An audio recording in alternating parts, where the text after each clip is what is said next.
Welcome to the Startup Grind.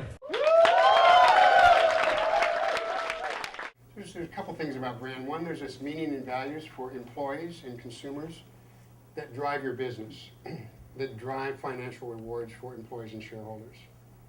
And there's a real relationship to both of them.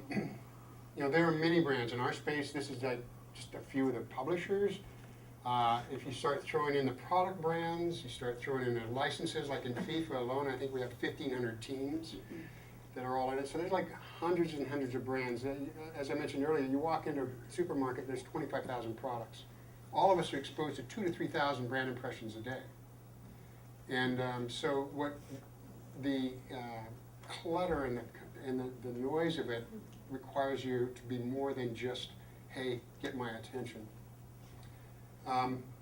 Product parity grows really fast. In almost every category, somebody will innovate in an area, and then it isn't long before somebody else has that feature or innovation. In automobiles, Mercedes, BMW, others, they've got like millions, hundreds of millions of dollars invested in F1 cars and other things. They'll come out with a feature within a few years.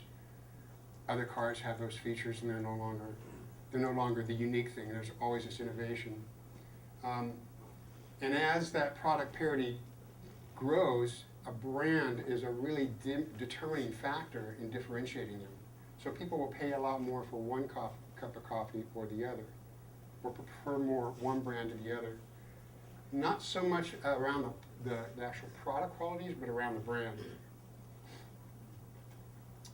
80% of companies believe that they deliver a superior customer experience, but only 8% of customers agree. So we all think we do great stuff, right? And we all think, oh, I do great stuff, but actually it's the consumer that it's not what we say, it's what they say. So the consumer experience, as we were talking about earlier, there's all this visible stuff, but actually it's the experience that they have with their product. The thing after the sale, the thing when they have a problem or something, that's incredibly important. And you can have the glitziest thing in the world, an awesome product, an awesome identity and all that, and if you can't service and fulfill it, then you're gonna lose brand value. So, personally, this is my shtick, but I think if you focus on building meaning, you kind of get both of these things, and if you focus on the money, you kind of get neither one. So you have neither brand nor the value. A quote from David Asheville, which a company that seems to have no purpose other than making money for its shareholders will have an increasingly difficult time making money for its shareholders.